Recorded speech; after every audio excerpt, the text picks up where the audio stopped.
formación académica, que soy ingeniero técnico de la especialidad, ¿ya? Como ustedes pueden ver, nosotros acá implementamos una mesa de trabajo donde vamos a tratar de hacer un taller práctico, donde los doctores que van a participar van a tratar de hacer un ejercicio como detectar estas fugas que permanentemente se dan en la industria, ¿ya? También presentamos alguna parte de nuestro equipamiento, como los 3 simuladores de nuestro laboratorio de simulación, que tiene que ver principalmente con la simulación de realidad virtual de inmersión total, que mide competencias, ¿ya? Principalmente orientado a que el alumno pueda estar en una industria, pueda ingresar a un estanque, pueda hacer una medición de mezcla explosiva o de eficiencia de oxígeno, use un instrumento digital, interprete la lectura y tome decisiones, para que después finalmente este simulador entregue un nivel de reporte de competencia en cuanto a ese tipo de aprendizaje a evaluar. Lo mismo ocurre con nuestro simulador específico de fuga de gases y mezcla explosiva, que tiene distinta cantidad de situaciones problemas en este ámbito, o nuestra simulación, que es un gas trainer, que es principalmente un proyecto que desarrollamos para poder simular una fuga de gas y que el alumno, en este caso el docente, programa una fuga de gas tipo y este alumno pueda detectarlo en tiempo real principalmente. Esta actividad nace principalmente a través del Colegio de Expertos de Chile. El Colegio de Expertos pide a nuestra rectoría directamente, vicerrectoría, cómo el instituto puede apoyarlo en este ámbito, y como el instituto siempre está dispuesto y abierto a la comunidad y a sus exalumnos y alumnos, no encontró nada mejor que organizar esta actividad en conjunto con el Colegio de Expertos a través de su presidente, Yanko Toledo. A continuación, les voy a mencionar que los relatores que hoy día nos acompañan, agradezco de antemano a Capacero, a Huachipato, específicamente a Juan Cabrera. Él es ingeniero encargado de todo lo que es la higiene industrial dentro de la compañía, y también a Lionel Valenzuela, que es su homólogo, pero en Oxichile, también relacionado a la higiene industrial y con 20 años también como experiencia en bomberos. Quisiera invitar, antes de continuar, a nuestro vicerrector académico, señor Cristian Béjar, para que pueda dar algunas palabras.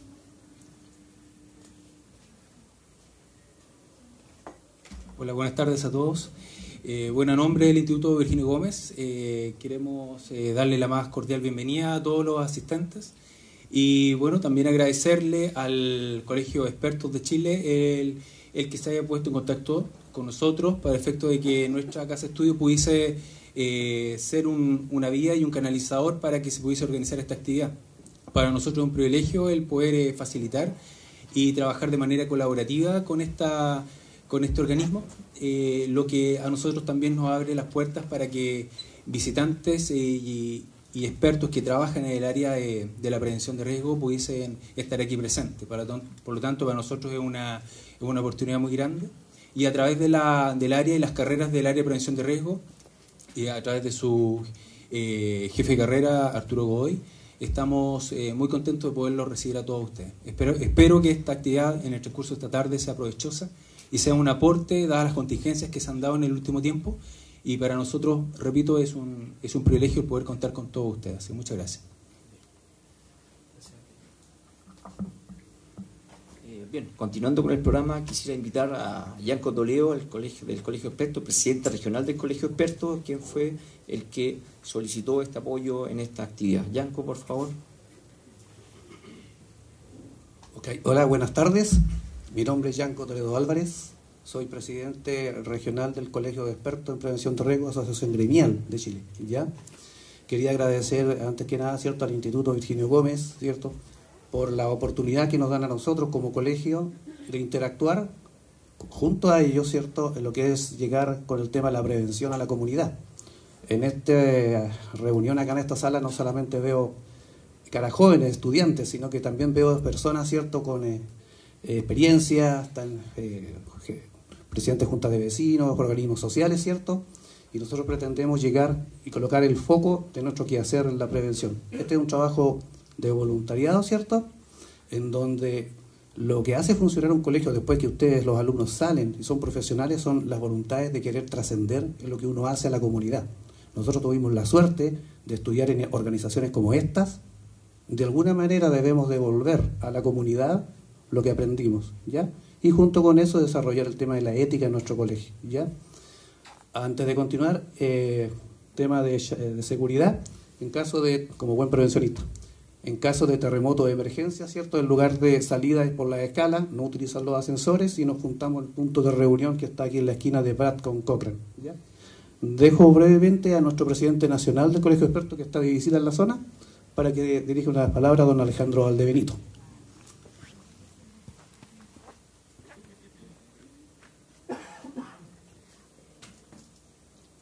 La verdad que no estoy de visita, yo soy de Concepción, penquista de tomo y lomo, ¿ya? Pero sí hemos estado recorriendo el país hablando en casi todas las regiones sobre la labor del Colegio de Expertos.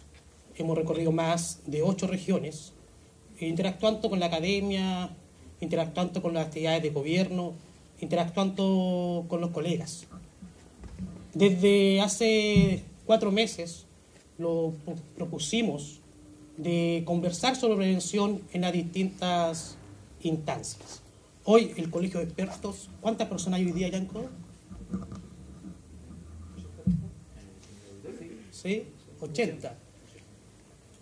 Hemos llegado con hoy a 2.000 expertos que han pasado por una actividad del Colegio de Expertos, sin contar las más de 50.000 visitas que tiene en conjunto con Comunidad Global, que hoy día también lo acompaña, que tiene el canal de YouTube, donde se han transmitido todas y cada una de las actividades del Colegio de Expertos. Lo que les pedimos, lo que les solicitamos, con todo el cariño y la voluntad que debe haber entre los colegas, es que se sumen al colegio. Muchas veces cuando nos juntamos con los colegas a tomar un café, a degustar una cerveza, algunos, nos preguntamos cómo mejoramos la prevención, cómo interactuamos para cambiar lo que es evidente que está mal. Hoy día estamos hablando de gases. El superintendente de Energía y Combustible hace un mes nos dijo que el sello verde no era necesario. Un error técnico enorme. Porque la misma investigación del sanatorio alemán manifestó que por no tener el sello verde se produce la fuga. ¿Qué es lo que hemos planteado como colegio? ¿Cuál es la invitación que les hemos hecho a todos? El Colegio de Expertos ha hecho una propuesta técnica al país de formar un sistema integrado de evaluación de riesgos civiles, laborales y ciudadanos. Esta ley del año 1968 se creó bajo un sistema económico absolutamente diferente al cual tenemos ahora, donde nuestros papás, nuestros abuelos trabajaban en empresas gigantescas. Un par de cuadras más abajo estaba Ferrocarriles del Estado, donde se desempeñaban 12.000 personas. Y nuestros papás, nuestros abuelos trabajaban toda la vida en una sola empresa, donde el 80% de la economía se justificaba por 120 empresas. El 80% de la fuerza laboral de Chile se justificaba por 120 empresas. Hoy solo en la región del Biobío tenemos más de 80.000 pymes. Tenemos 80.000 pymes que por obligación legal se nos dice que no debe tener un departamento de prevención de riesgo. Porque el decreto 40 lo amarra, nos dice que cada 100 personas. ¿Alguien puede creer que en un establecimiento escolar, en un jardín infantil, no es necesario la asesoría técnica especializada de los expertos? Cuando tenemos 1.500 alumnos a veces, cuando a veces tenemos un conjunto de riesgos en los colegios que están mal controlados. Lo han dicho que el Plan Integral de Seguridad Escolar es la perfección misma. Mentira, tiene errores garrafales. Un plan que en casi el 90% de los casos no lo ha hecho un experto en la materia. Y sin ánimo de ofender a nadie, lo han hecho a veces los paradocentes, los inspectores generales, sin contar con la asesoría técnica especializada. Y por eso que estamos trabajando en un proyecto de cambio al Decreto Supremo 313, para que se incluya como exigencia legal un departamento de seguridad y salud ocupacional para los colegios. Porque el 313 cubre los accidentes escolares, pero hoy día el bullying, el grooming y otras afecciones del mundo del acoso laboral y que dañan y producen afecciones a la salud mental no están cubiertas por el 313. Los colegios no tienen mayor requisito, ¿ya?, que cumplir con algunas cosas. Y la Superintendencia de Educación, a nivel nacional, no tiene ningún experto contratado. Hace 2 semanas, menos una semana, un colegio en San Pedro estaba exponiendo a los niños a menos de 12 grados de temperatura. Y la normativa dice claramente que lo mínimo que debe haber al interior de una sala de clase son 12 grados Celsius. Cuando le preguntamos a la superintendencia cómo fiscaliza eso, ni siquiera tienen instrumento. Ha sido tanta las faltas que hemos cometido en prevención que en los últimos 10 años han muerto casi 5.000 trabajadores. Hemos perdido 725.000 vidas, horas hombre de producción. Si recuperamos el 10% de eso, aumentamos un 4% del Producto Interno Bruto. Pasamos de $26.000 per cápita a $36.000 per cápita. Aumentamos el índice de productividad en 4 puntos, recuperando solamente el 10%. El desafío de la nueva prevención es tener la capacidad de asegurar la continuidad de giro de los negocios. Es entender que el conjunto de herramientas preventivas está para cuidar la cadena de valor, para proteger sagradamente el recurso humano, pero por sobre todo, para entender que debemos construir organizaciones con herramientas que le permitan hacer a las personas felices. No puede ser que tengamos un aumento de un 57% en las afecciones relacionadas con la salud mental. No puede ser que la mayor cantidad de demandas por acoso laboral se produzcan en el mundo público. El 70% de las demandas de acoso laboral se están produciendo en el sistema público. Y pregunten cuántos expertos hay en el sistema público. En algunas partes, ninguno. Pero para poder modificar todos y cada uno de esos aspectos, necesitamos que los colegas entiendan que debemos reunir y cobijarnos al interior del colegio de expertos. Que debemos entender que la única manera de avanzar es trabajando juntos. Casi todos los cambios en prevención se han producido por el rol del colegio.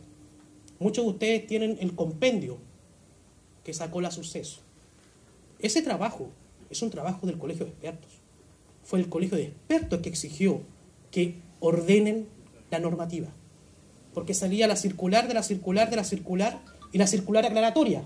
Y después salía otra circular que terminaba eliminando todas las circulares creadas y volvíamos a la primera. Y el pobre experto quedaba al medio y decía, ¿a quién le hago caso?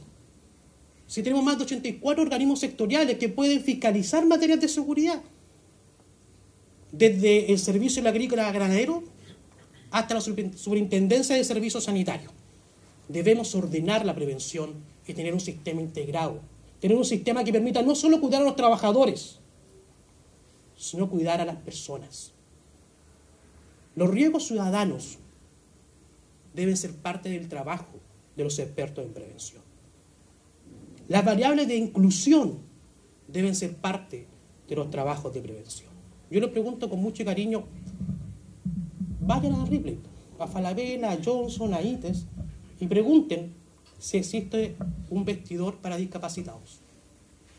No existe. Si ustedes caminan hacia Virginio Gómez, tuve la mala idea de venirme cojo y a pata, ¿ya? Cruzando por la calle hay un famoso letrero que todos lo hemos visto alguna vez y dice, prefiera la vereda del frente. ¿Cómo una persona no vidente puede enterarse que debe preferir la vereda del frente? Si esa persona no ve. Ese riesgo ciudadano tenemos que incluirlo. Debemos pedir a los municipios que en los planos reguladores se incluyan las variables de la administración del riesgo.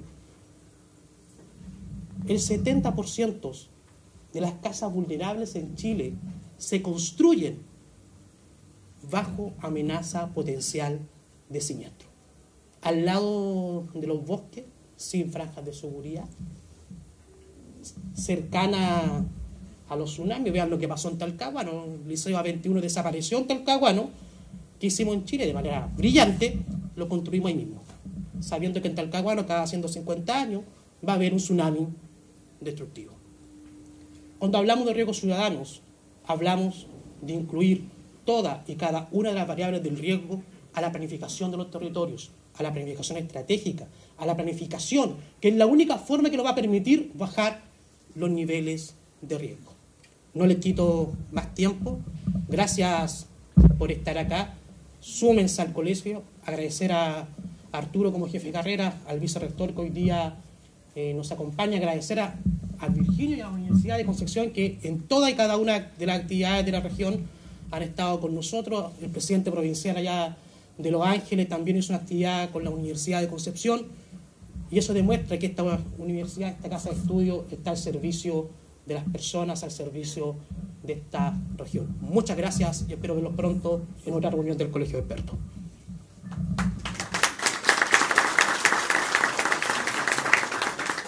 Bien, agradezco a Alejandro, el presidente nacional del Colegio de Expertos, y siguiendo con nuestro programa quisiera invitar a Juan Cabrera, higienista de Capa Cero, para que nos pueda acompañar, por favor. Hola, buenas tardes.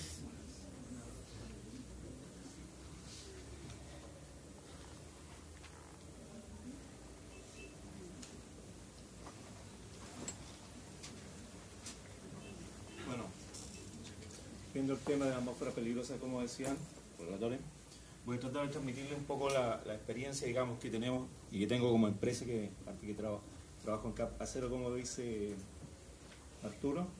Y también hago algunas horas también de docencia acá en el instituto, y de hecho en uno de los temas que vemos trato de ver y vamos a mostrar algunas de las preguntas claves que hago siempre, que tenemos que tener claro cuando hacemos una evaluación de ambiente. Y todo esto se ha debido principalmente, si nos encontramos, ¿no es cierto?, estamos leyendo en forma permanente los diarios, ¿no es cierto?, incendios, alertas de gas, fugas, evacuación del hospital, recalentamiento, fuga controlada que hubo aquí. Entonces cada una de ellas va a tener un tratamiento un poco diferente. No es el mismo tratamiento que yo le voy a aplicar a lo que hago en la ciudad, a lo que voy a hacer en la industria. Porque en la industria tengo algunas técnicas que yo puedo trabajar y enfrentar, que ahí lo vamos a ir viendo. Si yo quiero hacer un trabajo y tengo una línea presurizada con gas, tengo otros medios para poder hacerlo e intervenirlo. Puedo hacer un proceso que se denomina purga, que es evacuar todo ese gas, quemarlo principalmente. En la ciudad nos encontramos con otro tipo de tratamiento, y cada uno de ellos, este tipo de tratamiento es diferente. Entonces nos encontramos con principalmente el problema que en la ciudad hay una fuga de gas. ¿Cómo la enfrentamos? ¿Qué hacemos? Y cada una de ellas es una respuesta totalmente diferente a lo que vamos a habernos enfrentado en la ciudad, perdón, en la industria. Haciendo mención a eso, bueno, normalmente el aire, ¿no es cierto?, siempre decimos nuestro aire está compuesto y por un porcentaje de oxígeno, nitrógeno y otros gases. Eso es nuestra condición normal que lo vamos a encontrar. Pero cuando este balance se ve dificultado por alguna situación que me pueda entrar algún gas, algún fluido, ¿no es cierto?, esta concentración me va a variar. ¿Por qué? Porque yo tengo 20,8, 20,9, que me lo indican los instrumentos, ¿no es cierto?, nitrógeno 78. Ese nitrógeno es un gas inerte que ya no lo voy a poder desplazar.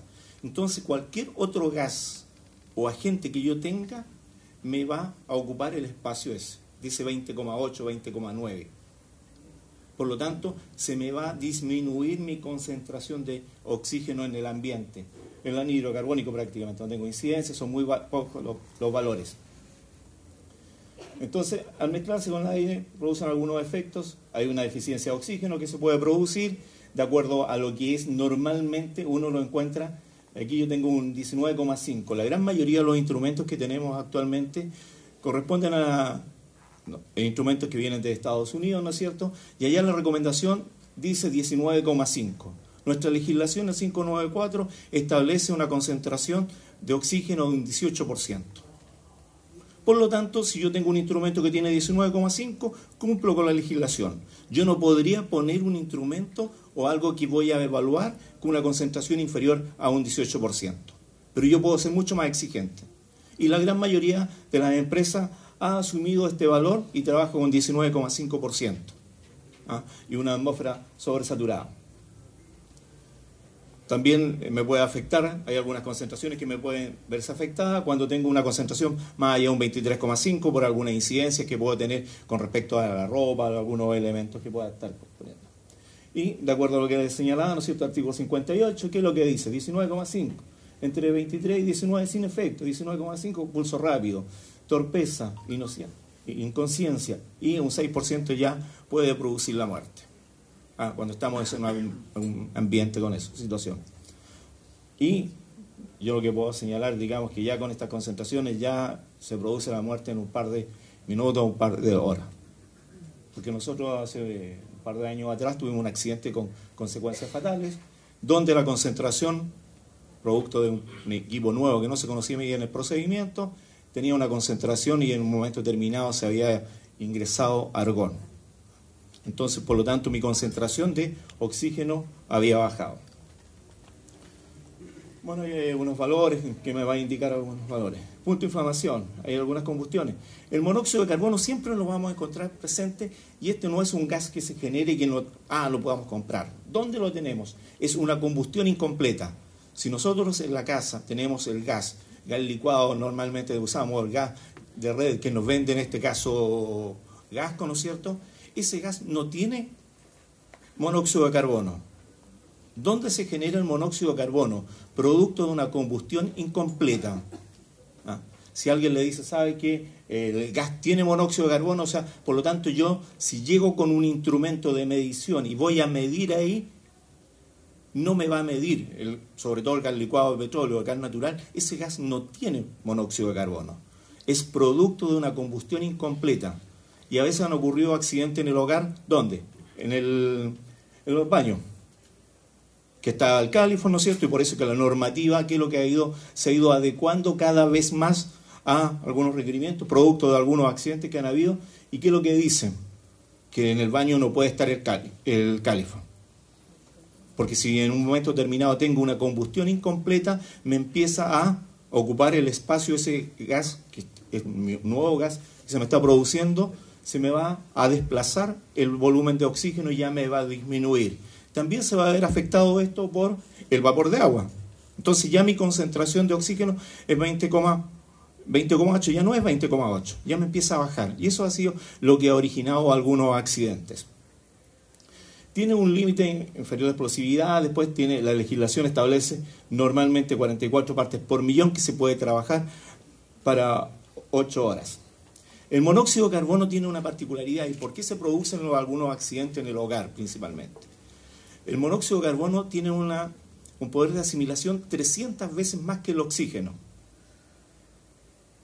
Y se mezcla con la sangre, ¿no es cierto? Y se produce la carboximoglobina.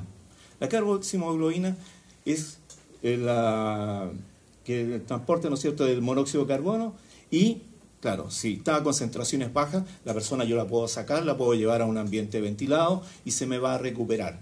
Pero ya a concentraciones mayores ya no va a tener ese mismo efecto y normalmente, ¿qué es lo que va a indicar? Que la experiencia, digamos, de acuerdo a la literatura y algunos incidentes también que hemos tenido, que esa persona yo la tengo que sacar, llevar y le puedo hacer algunos exámenes, ¿no es cierto? Puedo medir el monóxido residual, hacer un examen de sangre o una espirometría que voy a determinar a qué concentración llegó a respirar. Y eso lo voy a hacer, digamos, en la única forma. Pero las últimas trazas son las muy difíciles de eliminar. Y eso origina algunos problemas. Que normalmente a personas que han estado sometidas a concentraciones altas de monóxido de carbono, va a venir el gran problema que después cuando termina ya, vienen y eliminado gran parte de ello, vienen con los dolores de cabeza. Pero si yo una persona que está sometida la puedo sacar a un lugar ventilado, ya la probabilidad de recuperarla a esa persona y después suministrándole oxígeno va a ser bastante buena. Aquí hay unas curvas que normalmente, ¿qué es lo que se hace en esta curva? Si bien aquí hay algunos valores que dicen, estos son los efectos que puedo tener, estas curvas no están estandarizadas, no están sometida bajo la legislación chilena, que pudiéramos decir, yo en este momento tengo una concentración tal y yo puedo hacer una similitud. Aquí lo que puedo decir yo, sí, esa persona a lo mejor puede estar a 200 ppm y su principal efecto se va a producir a 1 hora y media aproximadamente. Pero aquí viene un gran dilema, que estos son estudios que se han hecho en Estados Unidos, no hay estudios acá en Chile. Entonces nos veremos enfrentados. ¿Qué es lo que hacemos? No sabemos cómo esa persona se ha alimentado, qué esfuerzo físico está haciendo, qué concentración está aspirando. Y eso me puede incidir y puedo tener una persona intoxicada a concentraciones mucho en menos tiempos.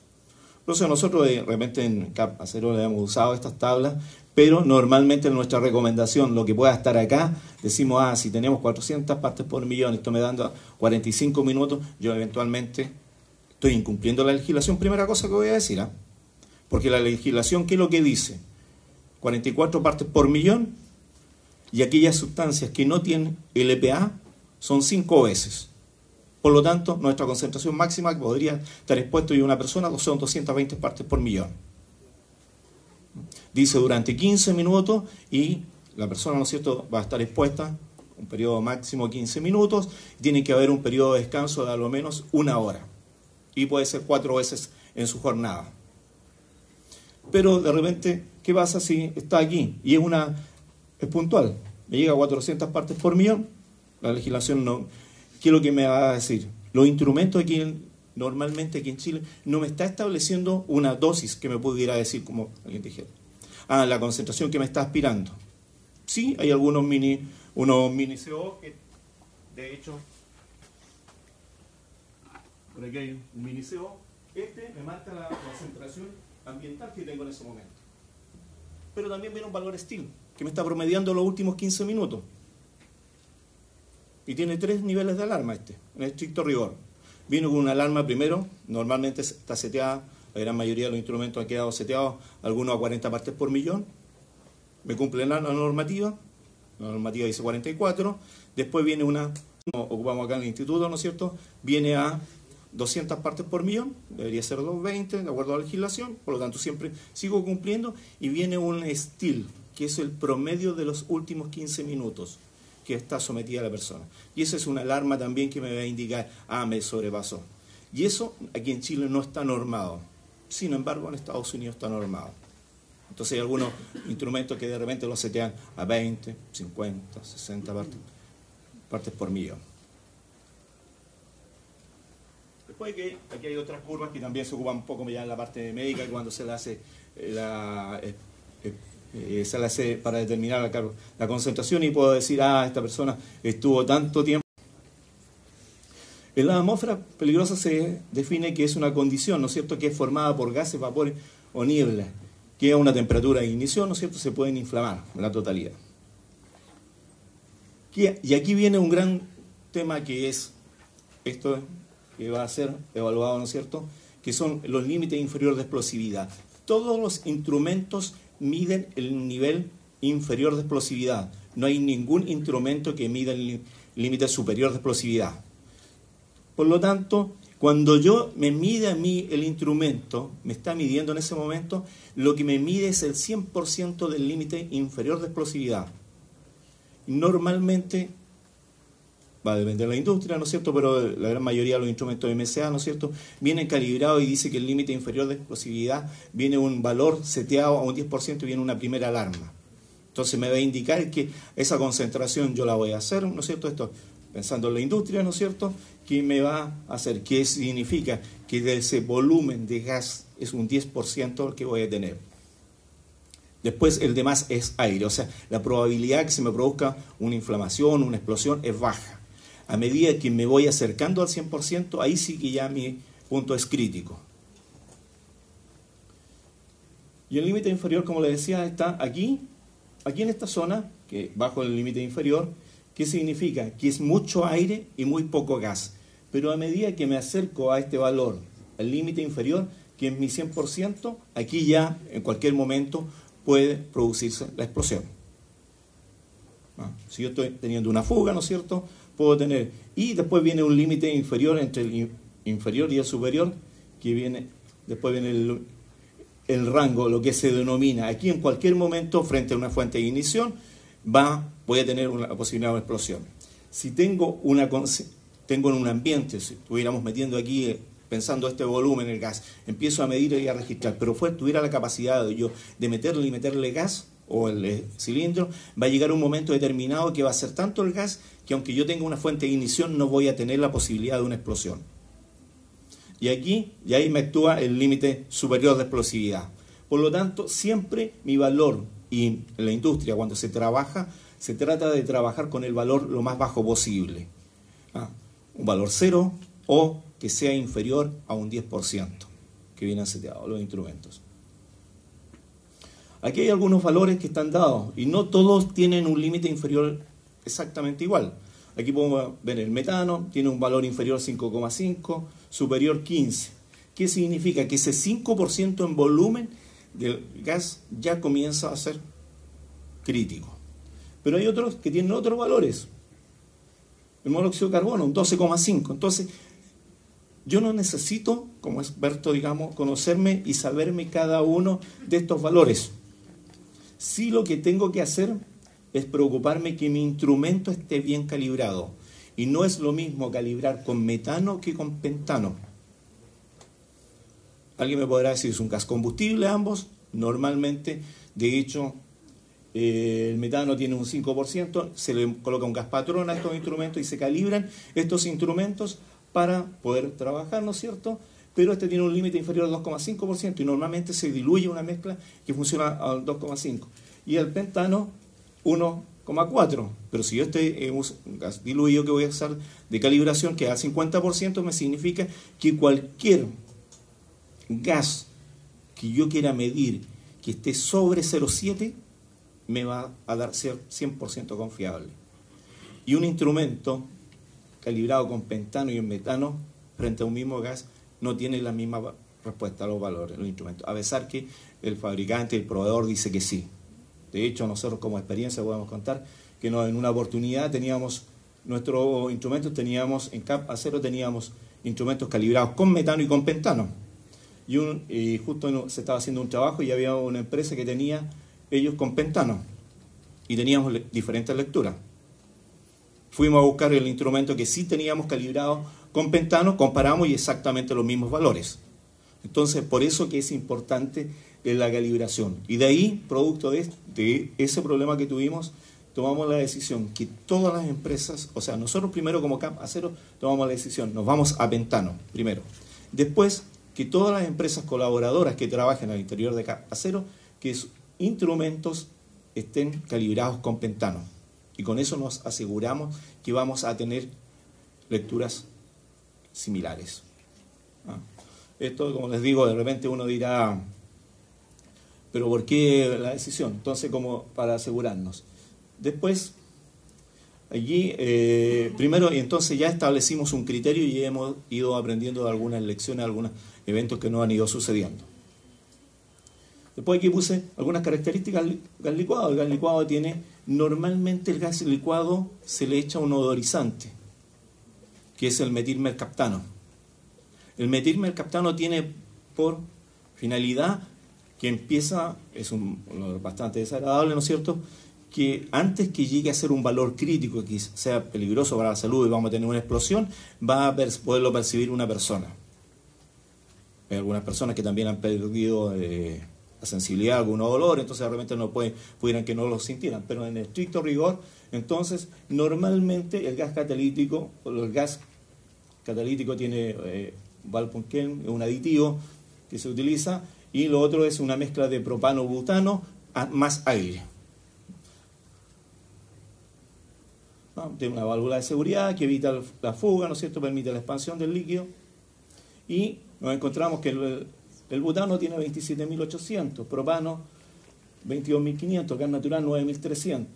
A nosotros, en este momento, por decir, Gasco nos vende un gas, pero ese gas que nos vende es un gas diluido, no es un gas que esté 100% a 9.300 kilocalorías.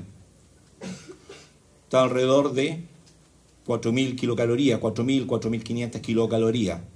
Y el gas que nos entrega el GLP, que es el gas licuado de petróleo, alrededor de 10.000 kilocalorías. Entonces de repente hubieron personas que en un momento determinado, cuando llegó Gasco acá a la zona, le llegaban y le decían, usted sabe, consume tanto gas y nosotros el valor de nuestro gas es más barato. Sacaban la cuenta y efectivamente, claro, la cantidad del consumo de gas era mucho más barato, pero venía el otro problema que no habían verificado, que era el poder calorífico.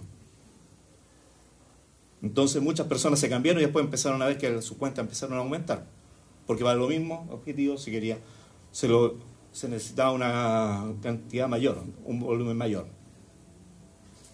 El gas licuado, ¿no es cierto?, está en fase líquida, hay un proceso de evaporación, regulación, una combustión. Y aquí donde yo puedo tener la posibilidad, si no tengo una buena combustión, de la emanación del monóxido de carbono también, una fuente en el domicilio. Para todos estos sistemas, ¿no es cierto?, normalmente en la industria, ¿qué es lo que pasa? Cuando hay que hacer alguna intervención, su objetivo principal primero, es tratar de aislar. ¿Y aislar cómo lo voy a hacer? Normalmente en la industria, ¿no es cierto?, cuando hay procesos, que tengo procesos controlados, normalmente tengo algunas válvulas, algo que me permita cerrar. Y después también hay algunos sistemas, ¿no es cierto?, junto con esto voy a aislar, bloquear las líneas y después viene completamente de aislar para poder trabajar en algunos espacios, ¿no es cierto?, coloco lo que se denomina flange ciego o paleta ciega. Con eso, ¿qué es lo que estoy haciendo como objetivo? Si tengo mi línea de fluido acá, me va a impedir que llegue allá y puedo aislar y puedo trabajar con cierta seguridad. ¿Por qué? Porque en el ambiente donde voy a trabajar pueden haber otras variables. Puede ser un espacio confinado, ya claro, tengo las escotillas abiertas, he ventilado, pero viene el gran problema, que a lo mejor ¿qué trabajo voy a hacer? A lo mejor al interior de este estanque voy a hacer trabajo de soldadura. Y al hacer trabajo de soldadura, se me van a generar los humos metálicos, que es otro problema que tengo desde el punto de vista de higiene, y también se va a producir algo de combustión completa, y también mi porcentaje de oxígeno también me puede disminuir. Por lo tanto, tengo que ver alguna forma yo de poder ventilar esto. Y la única forma es, por eso que le digo, que creo que en la industria es mucho más fácil a veces tomar medidas de control efectivas. No así cuando tenemos algún incidente en la población, en la comunidad. Porque normalmente hay alguien que conoce el tema, entonces va a decir, tenemos que aislar, vamos a hacer este proceso, vamos a purgar, a lo mejor vamos a usar un gas inerte, que es un gas inerte, puede ser nitrógeno, que voy a desplazar, o bien, ¿qué es lo que hago primero, no es cierto? Siempre la recomendación es, primero este gas tratar de consumirlo, colocar un mechero que se consuma al máximo. Una vez que he hecho eso, recién ahí empiezo a administrarle nitrógeno, un gas inerte que puede ser. Pero también hay algunas partes que usan por procesos, también ocupan otros medios, que no es un gas inerte, que también está dentro de lo que se puede usar, que también ocupan vapor de media presión. Entonces queman, consumen y después también producen. Pero tengo que tener el cuidado dónde voy a ventilar esto, dónde voy a hacer mi venteo, porque a lo mejor puedo tener fuentes de ignición muy cerca que me pueden producir algún problema, alguna explosión también. Entonces, cada una de ellas tengo que hacer un buen análisis y tengo que ir evaluando cuáles son mis principales riesgos. Purgar se efectúa dando la presión gas inerte, la purga debe ser preferentemente quemada, tomar algunas posibles fuentes de ignición, ¿no es cierto?, tener extintores, señalización, ¿por qué? Y tener algún instrumento que yo pueda medir y saber cuándo terminé todo esto. ¿Por qué? Porque si es una línea de fluido, esta línea de fluido, estoy evacuando mi gas, lo he consumido ya, pero tengo que saber cuándo termino. ¿Cuándo voy a terminar? ¿Cuándo estoy en condiciones de poder intervenir este equipo? Ahora tengo que ver si es un estanque o es un espacio confinado y voy a entrar a trabajar, tengo que evaluar. Porque, ¿qué es lo que pasa? Si pensamos que aquí yo tenía gas, lo desplacé todo el gas, me quedó puro nitrógeno. No puedo llegar y entrar a trabajar, porque tengo una deficiencia de oxígeno. Entonces, ¿qué es lo que tengo que empezar? A meter aire, para recuperar mi 20,8. Y alguien me podría decir, pero ¿para qué voy a meter nitrógeno primero y ahora estoy metiendo aire? Que si meto, en el momento determinado, tengo el gas y el aire, en algún momento determinado voy a tener la mezcla en equilibrio y frente a una pequeña chispa, fuente de ignición, puedo estar soltando un perno, puedo rozar algo metálico, puedo tener una explosión. Y todas esas consideraciones y esas variables tengo que irlas evaluando cada vez que voy a hacer alguna intervención. ¿Cómo voy a hacer? ¿Cuál va a ser mi seguridad? ¿Cuál es mi mejor forma de poder intervenir todo esto? Normalmente cuando se hace en la calle o en la comunidad, yo diría que es un poco más crítico todo este problema. ¿Por qué? Porque normalmente, pensando lo que ocurrió ese día, en San Alemán, yo no voy a entrar a análisis más detallado, pero es que hay una fuga de gas, se rompe una línea. ¿Qué es lo que van a hacer? Normalmente esta línea de gas se queda en la atmósfera, se despresuriza, pero interiormente queda con gas, porque el gas no lo he barrido, no lo he evacuado. Entonces, para hacer algunos trabajos, que son algunos trabajos como en caliente, se colocan estas especies de man que me van a permitir aislar, entonces se infla y se me produce un pequeño sello. Y aquí yo hacia acá puedo trabajar y no tengo la posibilidad que voy a tener una explosión o alguna cosa. Entonces tengo que ver, y la primera medida, siempre cuando tengo una intervención con líneas de gas o fluido afuera de la comunidad, es preocuparme de cortar la energía eléctrica de la casa. Si estamos pensando en la casa, o no vaya a tener alguna fuente de ignición cerca. ¿Por qué? Porque en cualquier momento este es un volumen de gas, me adquiere formas irregulares. Y puede que llegue allá, yo tenga aquí mi filtración, y llegue allá y allá tenga haga un pequeño cortocircuito y pueda tener la explosión allá. Entonces, esa es una de las condiciones de los requerimientos que siempre hay que evaluar. Si yo estoy en la comunidad, como les digo, tengo que ver cómo voy a enfrentar esto. Lo primero es, y por eso de repente también se me olvidó unas imágenes que salió, si ustedes vieron aquí en una de las poblaciones, se rompió una línea de gas. ¿Qué es lo que llegó los bomberos primero? Determinan que es una gran fuga de gas que hay. Y lo primero que hace es formar una cortina de agua, tratar de aislar, porque la fuga seguía, porque frente a cualquier chispa estoy tratando de encapsular y proteger un poco y no tener alguna fuente de ignición. La primera medida que bomberos mientras se corta y se ve dónde van a cortar, es tratar de mantener un chorro de una niebla para que no vaya a haber.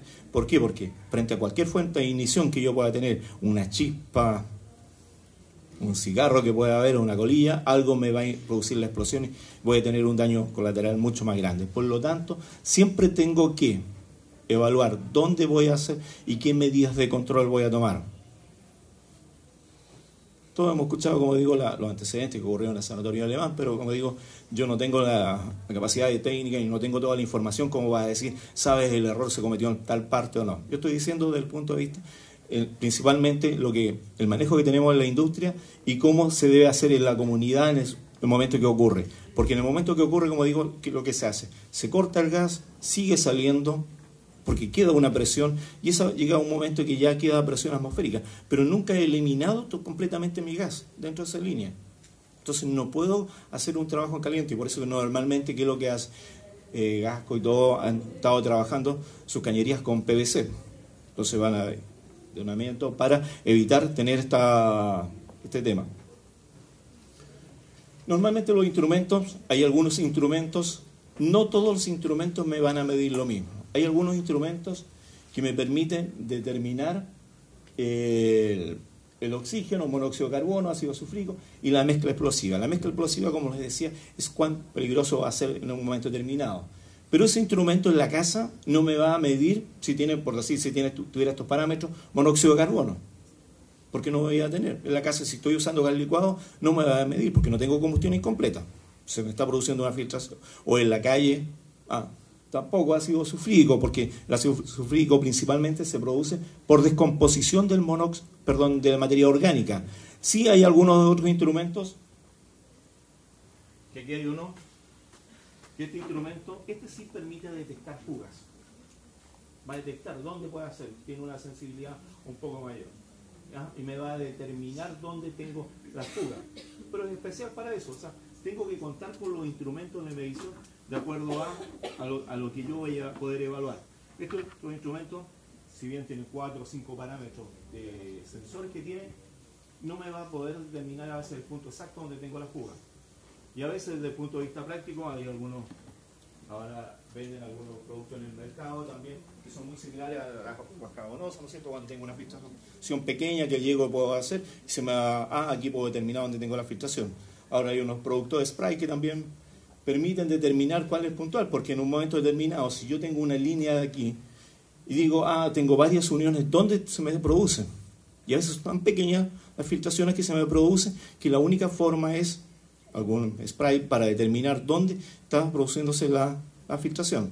Porque el instrumento me da a detectar el Orión o los multigas que tenemos, ¿no es cierto? Me va a permitir determinar, aquí tengo una mezcla explosiva, tengo posibilidad de una inflamación, ¿no es cierto? Pero no voy a poder determinar puntualmente dónde es, parece muy difícil. Entonces, por eso son algunos. En los equipos de medición siempre es muy importante, y aquí todas las empresas, ¿no es cierto?, se establecen algunos criterios. MSA, pensando en MSA, que es uno de los proveedores más de equipos, ¿qué es lo que dice? Que hay que verificar que el instrumento cuente con su calibración, y ellos normalmente recomiendan que el instrumento se calibre, ¿no es cierto?, y se certifique cada 6 meses. Esa es una condición. Hay empresas que tienen otros estándares. Nosotros estamos en CAP Acero, tomamos la decisión hace algún tiempo, nuestra gente fue capacitada, le compramos todos los productos y todos nuestros instrumentos cada 3 meses van a una calibración para verificar si están dando cumplimiento. ¿Por qué? Porque normalmente las celdas, si bien el proveedor me dice duran 24 meses, 30 meses pueden durar, ¿no es cierto?, dependiendo de las condiciones de uso, pero eso es la única forma que me va a asegurar que mi instrumento esté bien.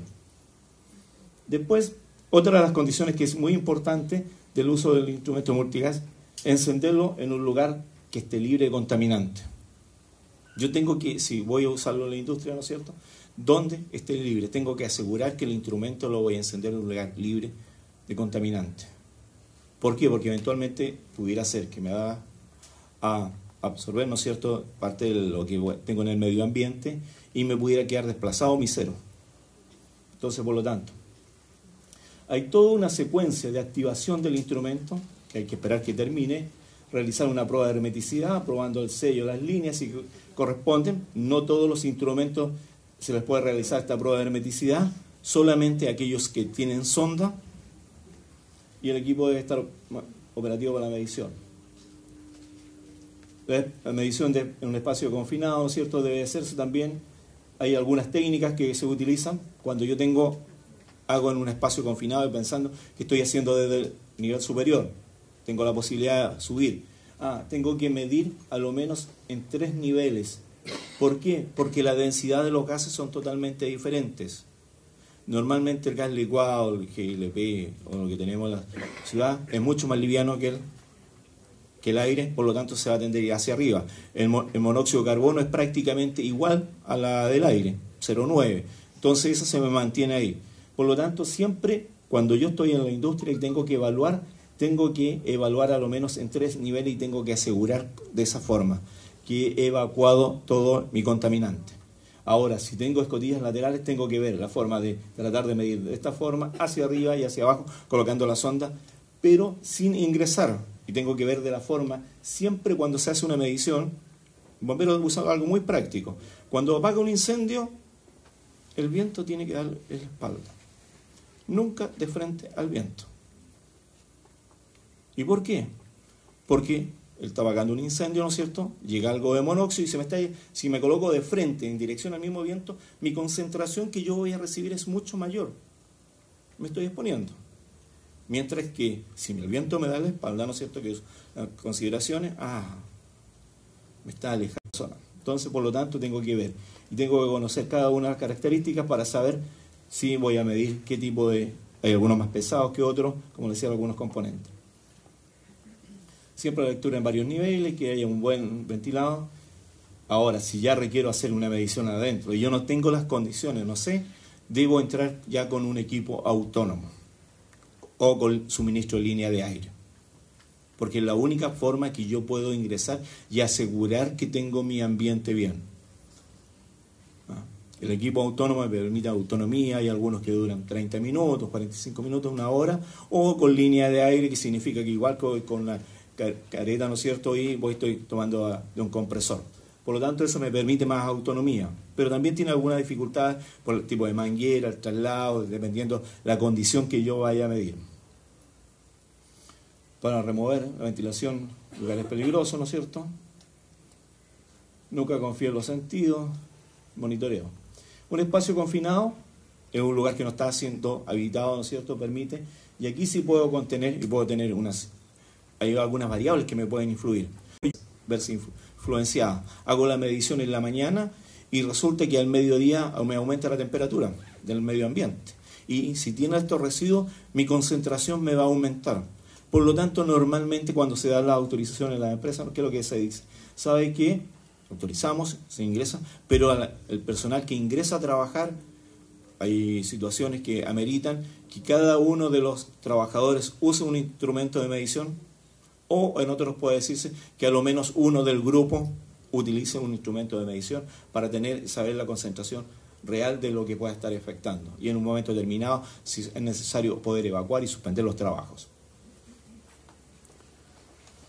Suficientemente grandes, no están hechos para ser habitados.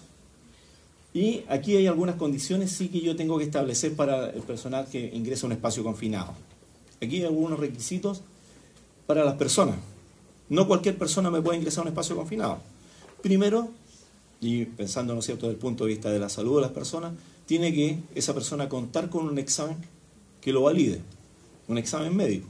El organismo administrador tiene la obligación de hacerlo y no tiene costo, porque es en función de su actividad. Si yo, normalmente los organismos administradores, ¿qué es lo que hacen? Cuando yo envío a hacer exámenes médicos, ¿no es cierto?, si está asociado al riesgo, me lo tiene que hacer en forma gratuita. Pero si yo también tengo personal que es administrativo y quiero saber su estado y ahí lo mando a hacer un examen de batería básica, ese no queda habilitado para trabajar en esto, ese sí tiene un costo, me lo va a cobrar la empresa, porque ese no está expuesto a algún riesgo. La persona administrativa, la secretaria, un mensajero. Pero aquí el que está expuesto, sí. Entonces, primero, ¿no es cierto?, hay algunos requisitos como organización que se tiene que establecer de qué tipo puede hacer. Examen médico, condición de salud, obligatoriamente algún elemento de protección personal que pueda dar. La condición, sí, están dadas, pero me puede variar. Puedo usar instrumentos de medición y hacerle exigible. Ningún trabajador bajo los efectos de la droga, respectiva capacitación. Y esta parte es importante, el tema de la capacitación, y tenemos que tener los registros. Porque después cuando hay algún accidente, digo, todos corremos, porque llegan y nos empiezan a pedir la documentación, los respaldos. Yo les voy a contar que nosotros el año pasado tuvimos un incidente. Ese incidente, nosotros tenemos en CAP hacer un libro de novedades que se reportan todas las situaciones. Nos enteramos 85 días después de un accidente grave que aplicaba la 3345. 85 días. De hecho, en el libro de novedades sale, ocurre un accidente sin daño a persona. Posteriormente, esta persona empieza a aducir algunos problemas y nos llegan se va a atender al organismo administrador, y del organismo administrador el día viernes a última hora tomamos conocimiento de que había habido que la persona había significado maniobra de rescate y una persona había quedado colgada a más de 1,80 m. Empezamos a averiguar, efectivamente el día lunes hicimos la denuncia. De hecho todavía estamos con el sumario sanitario por parte del sanitario y por parte de la inspección del trabajo. Y la inspección del trabajo tiene un documento que tiene 48 puntos, documentos que pide. De esos 48 hay uno solo que nos pidieron, que no nos pidieron, que yo en un momento determinado me echamos un poco la chacota ya, decíamos, empezamos a ver contrato de trabajo, procedimiento, capacitación, registro de la hora de asistencia, todo. Lo único que no nos pidieron, certificado de función. Decíamos, ¿por qué?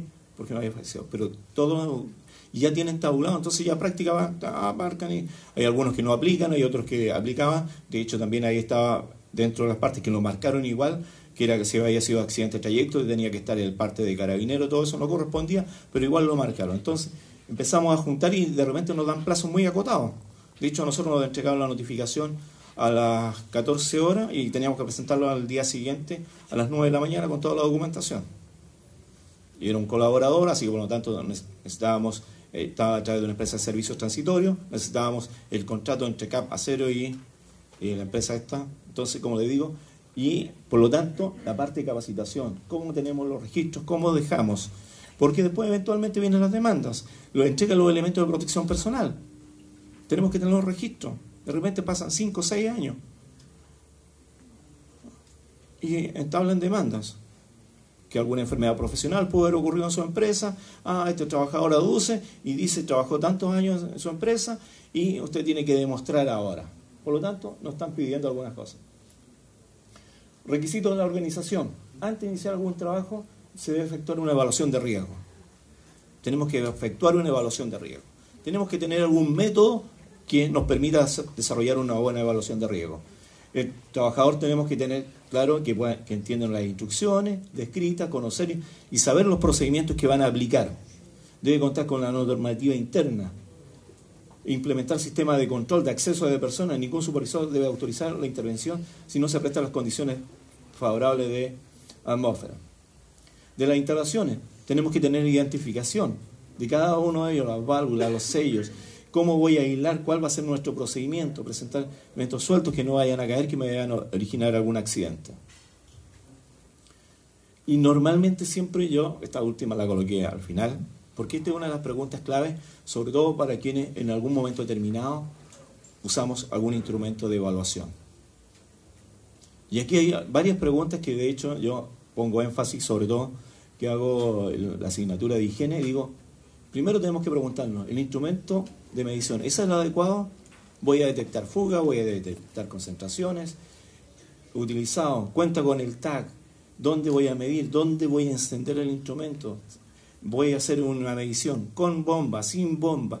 Cada una de las preguntas que debemos tener claro como expertos y en algún momento determinado estamos capacitando a alguien para el uso de los instrumentos de medición. ¿Qué es lo que es un límite inferior de explosividad? ¿Qué es un límite superior? ¿Cuál es el rango? Los espacios confinados. ¿Qué es un espacio confinado? ¿Cuáles son los límites? ¿Con qué concentraciones puedo trabajar? Cada uno de ellos tengo que evaluarlo y determinar. ¿Cuál es el objetivo de los gases inertes? ¿En qué consiste una purga de un fluido? ¿Cuál es su objetivo? Dudas, consultas. A lo mejor fue demasiado concentrado. Este es un tema que da para mucho.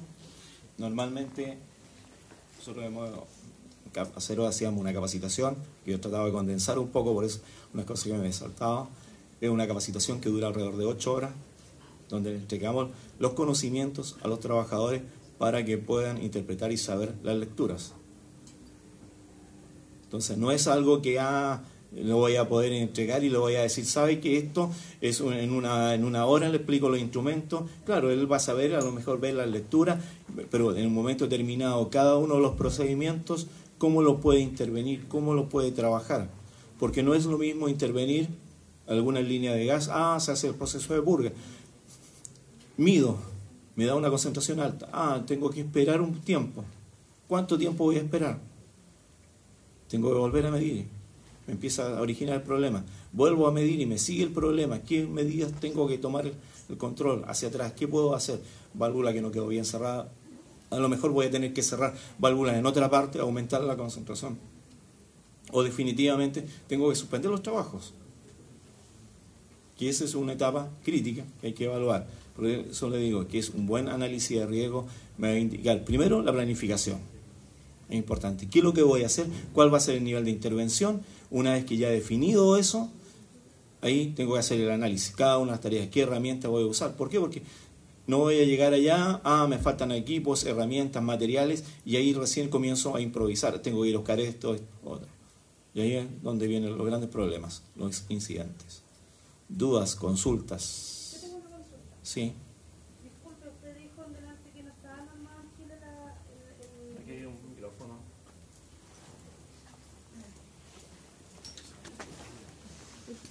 Disculpe, mire, en delante usted dijo que no estaba normado en Chile el tema las conexiones con gas. O sea... No, usted me yo dijo, dije, a lo mejor una malinterpretación. Dije con respecto a los límites inferiores de explosividad.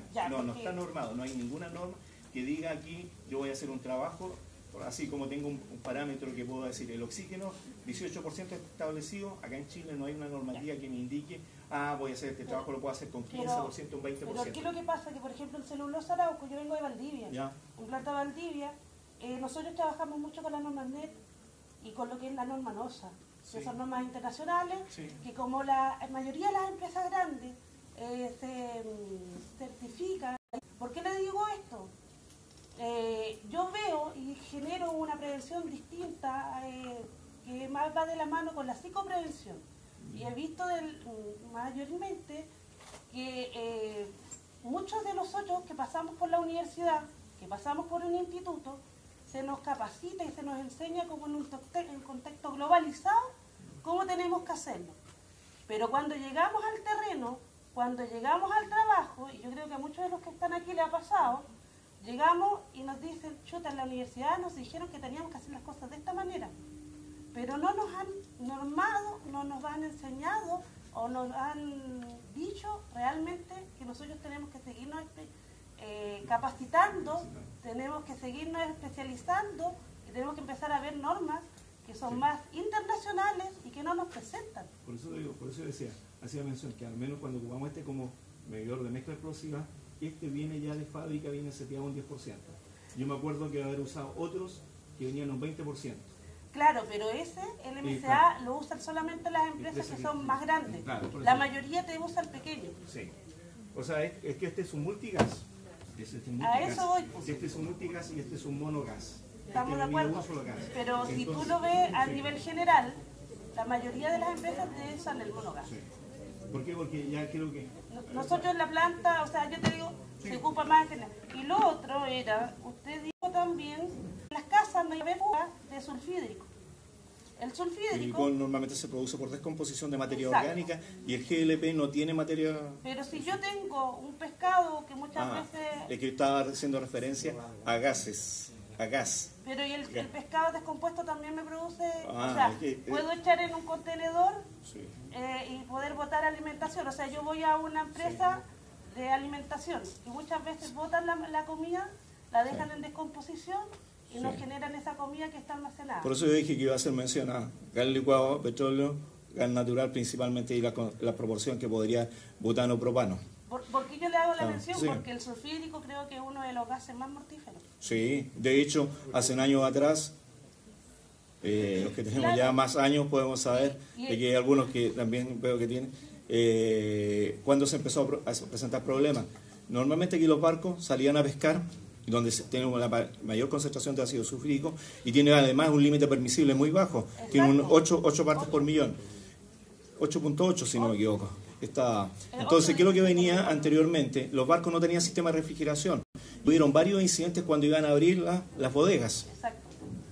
Entonces, ahí venía un gran problema Es que a lo que yo iba era más doméstico todavía. Sí. Muchas veces los contenedores que están botando a la basura pueden explotar. Aquí voy con esto. Voy que a lo mejor nosotros tenemos que empezar a generar una cultura más allá y empezar a nosotros como prevencionistas, como asesores en prevención, empezar a capacitar a la gente en las cosas más básicas. O sea, la prevención está desde el momento que tú sales de la casa. Prevención, más que prevención, haciendo psicoprevención, empezándole a los trabajadores que muchas veces pueden ser del área de la construcción, del área de la celulosa, del área de las pesqueras, empezar a enseñarle de la parte más pequeña, de la parte más mínima y no lo más macro. Por eso le hice mención del sulfídrico. Sí. No, si yo digo la seguridad es un estilo de vida. A eso voy, ahí hay que ser consecuente. Porque de repente a veces hay muchas situaciones que uno se da cuenta que en la empresa exigimos mucho a veces y a veces hacemos cosas en las casas donde no tomamos ninguna acción ni medida de seguridad para hacer algunas cosas. De repente decimos, ¿sabe qué? Para poder trabajar ¿a cuánto no le ha pasado? Que tienen chimenea. En la industria, ¿no es cierto? Para poder trabajar sobre 1,80 m, uso arnés, porque hay toda una relación. Se nos llega el periodo de que tenemos que hacer una revisión de toda la chimenea y nos subimos al techo, ¿no? Y empezamos a mirar, ¿y para dónde? Ojalá que el vecino nos esté mirando, ¿dónde nos amarramos? Porque tenemos que instalar una cuerda. Y por eso digo que la seguridad es un estilo de vida que se vive a cada momento. Y hay que ser consecuente con ello. Claro. Gracias.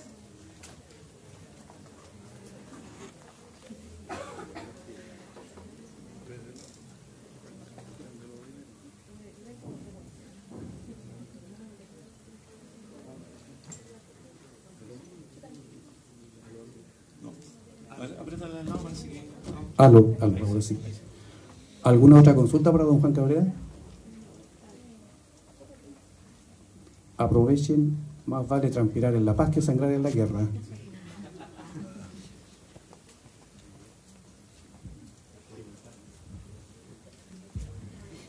Hola, buenas tardes. Me llamo Cecilia de Humacán, estoy en Ingeniería en Prevención, cuarto año, y tengo la siguiente pregunta.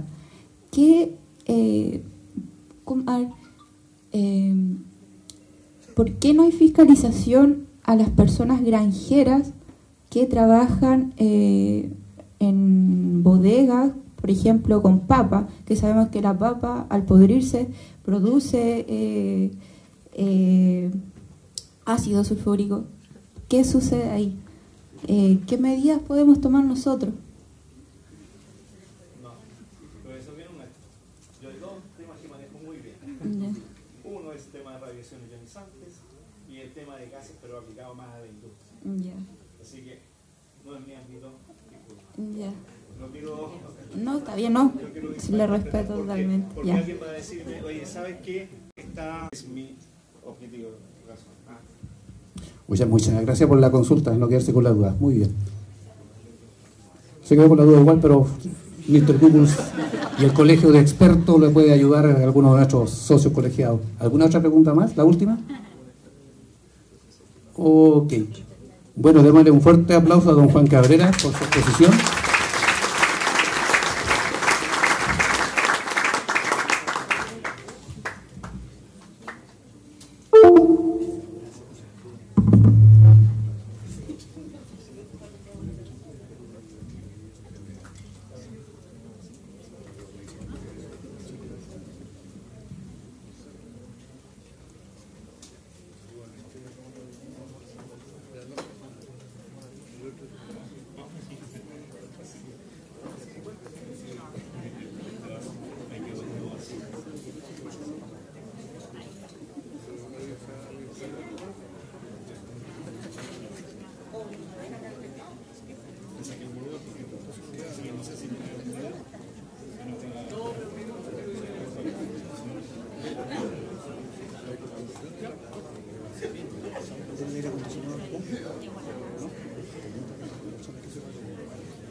Bien, continuando con la jornada del seminario, voy a dejar con ustedes a don Leonel Valenzuela. Él es especialista en temas de mediciones de gases de la empresa Occidental Chemical Chile.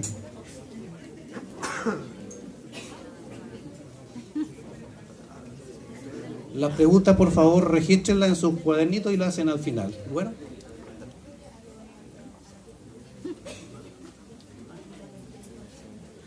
Bien, buenas tardes. Un poco hacer un contexto, las presentaciones son más o menos parecidas. Las vamos a contextualizar un poco la experiencia que yo tengo en planta química. Yo trabajo aproximadamente hace 8 años en esta planta Occidental Chemical Chile, que es la productora nacional más grande de cloro, soda e hidrógeno que hay. No existe otra planta que tenga esas características a nivel nacional. ¿Ya? Esta planta tiene más o menos hace 40 años, está en la ciudad de Talcahuano, para un poco contextualizar, y es una filial americana. ¿Eso qué conlleva? Bueno, aquí una colega algo lo decía, los estándares. Manejamos estándares chilenos, manejamos estándares americanos. Por ende, nos lleva un poco al conocimiento, al profundizar nuestras capacidades como expertos en profesión, que es algo fundamental para los que están presentes hoy día acá. Yo cuando llegué, un poco recordando los tiempos, yo nací un poco de hacer mi práctica en Abastible, paso un tiempo trabajando con ellos, aprendiendo, me voy de la zona por unos par de meses y vuelvo a esta planta. Salir desde la básica y saltar casi de forma directa a la universidad. Una planta grande, una planta que es importante a nivel de seguridad, como las grandes de Talcahuano, me generó a mí un desafío, el desafío profesional de aprender. Y ese desafío profesional de aprender es todos los días. todos los días, el día que yo llego a las 8 de la mañana, estoy aprendiendo algo nuevo. Y eso es una constante, eso no lo podemos perder nosotros como expertos en prevención de riesgo. Si bien hoy día voy a un poco matizar un poco la presentación, porque don Juan también habló muchas cosas parecidas a lo que yo tenía preparado, también mi experiencia es también la bomberil. Yo por fuera soy bombero, con 20 años de servicio.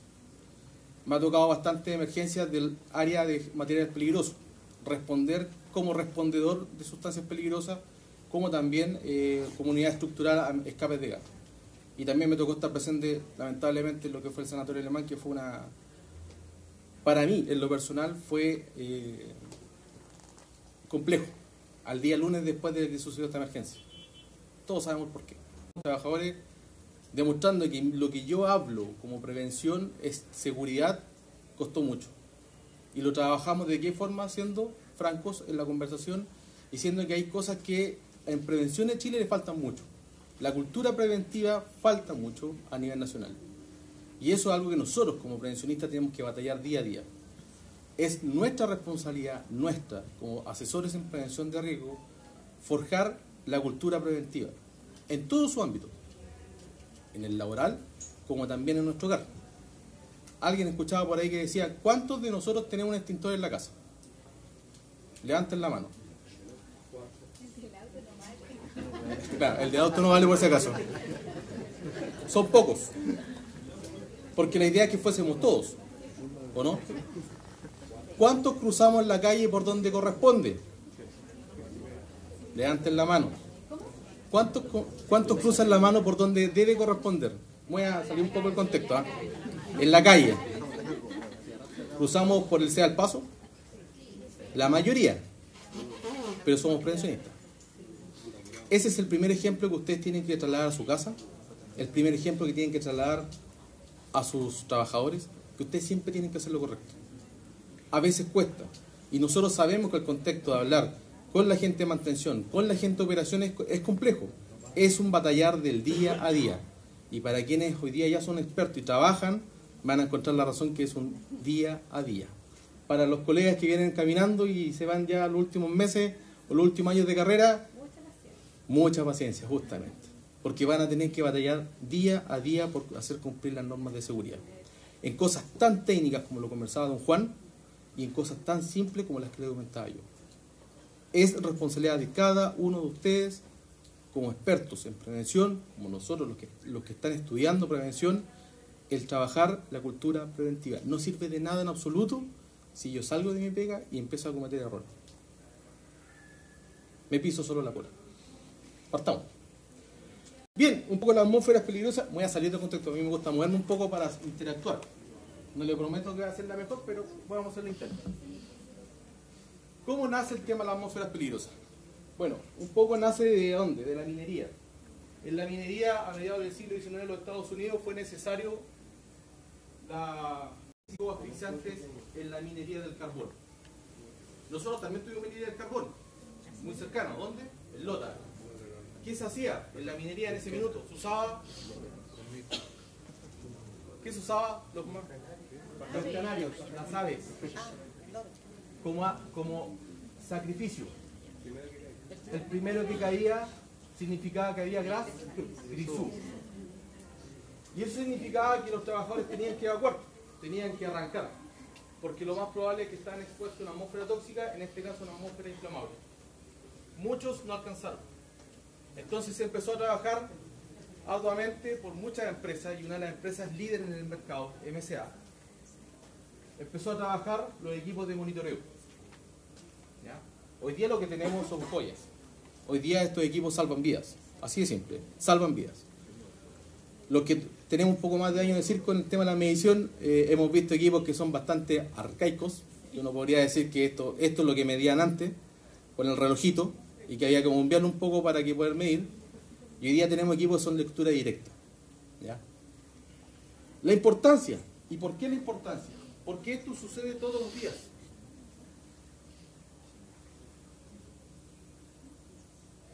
Se me tira de mano.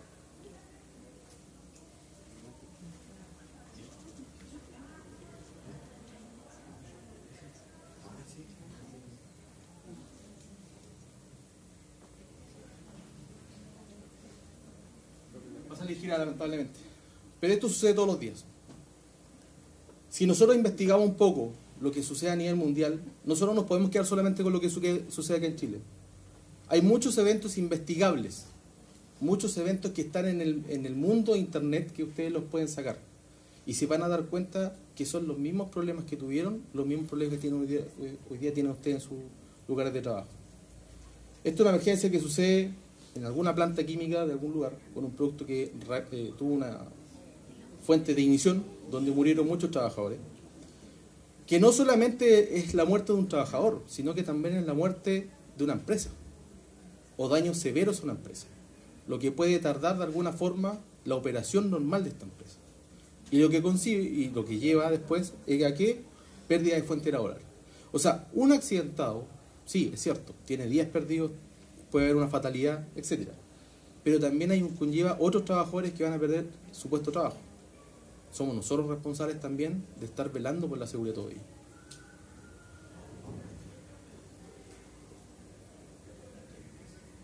Entonces, cuando deban laborar en ambientes con potencial de presencia de atmósferas peligrosas. ¿Cuántos de ustedes tienen ese potencial? ¿Se lo han preguntado? ¿Se han preguntado cuánto nosotros tenemos ese potencial? ¿Lo han evaluado de alguna forma?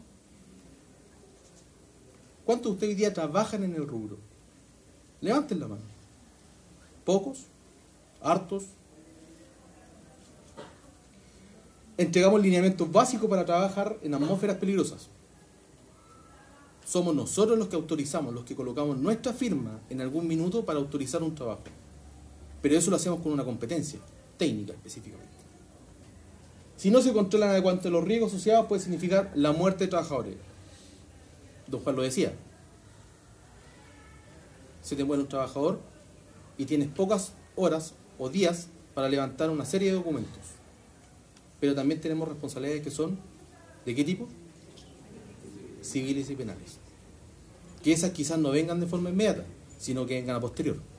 Y nosotros, ustedes, todos, en algún minuto nos puede suceder que podemos vernos enfrentados a estar al frente de un tribunal. ¿Qué vamos a definir?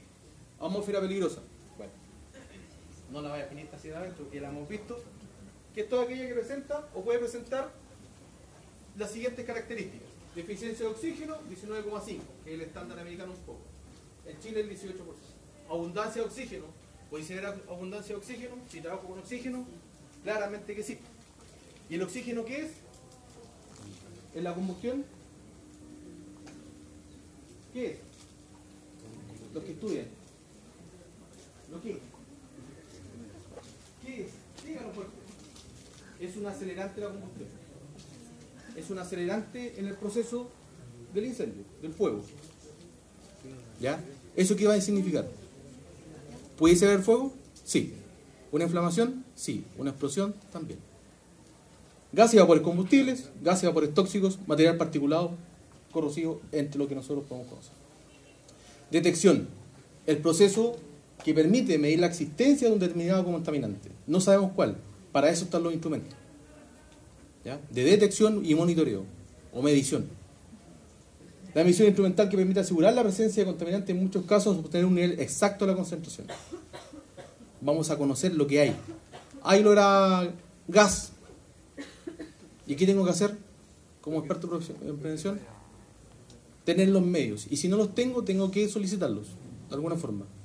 Y si no está a un alcance rápido, tengo otras instituciones que también lo tienen y me pueden colaborar. Solo puede ser efectuado por personal capacitado. No es fácil trabajar con equipos de medición. No es fácil. Tiene que usted tener bastante conocimiento de cómo funcionan, cuáles son sus desventajas. Ventajas tiene muchas. Lee, suena la campanita, la avisa. Incluso si usted se cae, el equipo suena también. Tiene un sistema que le permite hacer una alarma personal. Se comienza a activar solo y vibra solo. Pero tiene que aprenderlo a conocer usted. Y eso ha sido un problema. En mi experiencia, en 8 años trabajando, no hemos dado cuenta de este tema, que es una debilidad tremenda de los profesionales, nosotros, el manejo de estos equipos. La razón puede haber muchas, pero es una real desventaja en el campo laboral. El desconocimiento de estos equipos, cómo funcionan. y el instrumental adecuado. Saber qué va a medir, cómo está calibrado y si realmente el equipo que usted está utilizando sirve para lo que quiere hacer, que eso es lo otro. Porque han llegado algunos con un equipo que no sirve para lo que quieren hacer. Y se dan cuenta porque uno le dice, este equipo tiene rango, explosividad. Hablamos de dos parámetros principales, inferior y superior. Lo hablaba un poco don Juan. El inferior, una mezcla de aire, combustible, no muy enriquecida, mayor de lo que es el aire, no así cuando estamos sobre el nivel superior, que tenemos una mezcla muy enriquecida con lo que es el combustible, ya muy poca presencia de oxígeno. Pero el rango de inflamabilidad es el rango donde nos ingresamos, donde la mezcla aire-combustible está en forma perfecta. ¿Qué le falta? Fuentes de calor.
Oxígeno puede ser 0, porque si no, nos vamos. Pero tiene que ser 20.8, que es lo normal. Entonces, nosotros trabajamos a valor 0.